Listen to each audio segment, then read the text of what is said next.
మార్కాపురం వచ్చిన రోజు ఇక్కడ ఉన్న ప్రజలందరూ కూడా అడగడం జరిగింది మార్కాపురం జిల్లా చేయమని. ఇచ్చిన మాట ప్రకారం ఆ రోజు ఏదైతే చెప్పారో తెలుసుకున్నప్పుడు ఇచ్చిన మాట ప్రకారం జిల్లాలో కాకుండా కందుకూరి ప్రకాశం జిల్లాలో చేస్తాను, అద్దంకి ప్రకాశం జిల్లాలో చేస్తాను అన్నీ కూడా చేసి జిల్లా అయిపోయిన తర్వాత ముఖ్యమంత్రి గారు ఇక్కడ రావడం జరుగుతుంది అన్నమాట. అదొక కార్యక్రమం.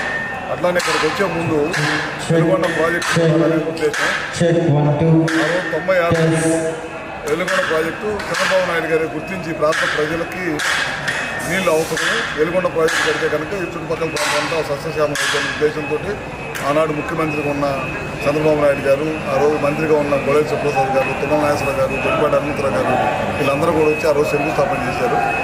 గత ప్రభుత్వం ప్రాజెక్టు పూర్తి చేయకుండానే జాతికి అంకితం చేశామని మోసపూరితమైన హామీ చెప్పారు. కాబట్టి ఈ ప్రాంత ప్రజలందరూ కూడా జగన్మోహన్ రెడ్డిని తిరస్కరించారన్నమాట.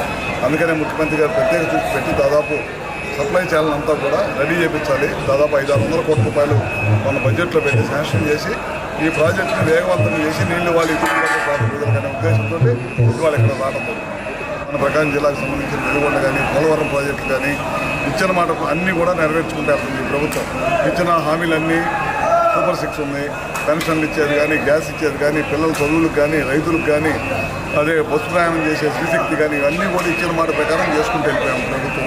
అదేవిధంగా జిల్లాలో పునర్విభజన, నియోజకవర్గాలు కొంతమంది లోకల్ సెంటిమెంటు, లోకల్ ఇవన్నీ కూడా చేసుకుంటూ వెళ్తున్నాము. కరెంట్ ₹1 కూడా పెంచమని చెప్పాము. ఇప్పుడు 20 నెలల కాలంలో ₹1 పెంచడమే కాకుండా దేశంలో ఎక్కడ లేని విధంగా అప్పటి నుంచి 2 డౌన్ చేశాము. ఇంకా ఒకదాని తర్వాత అన్నీ చేసుకుంటూ వెళ్తున్నాం. వీటిని కూడా వేగవంతంగా పూర్తి చేయాలనేదే ముఖ్యమంత్రి గారి ఉద్దేశం. వేగవంతంగా పూర్తి చేయాలి. ఈ చుట్టుపక్కల రైతాంగానికి నీళ్ళు ఇచ్చి ఆదుకోవాలనేదే ఈ ప్రభుత్వ ఉద్దేశం.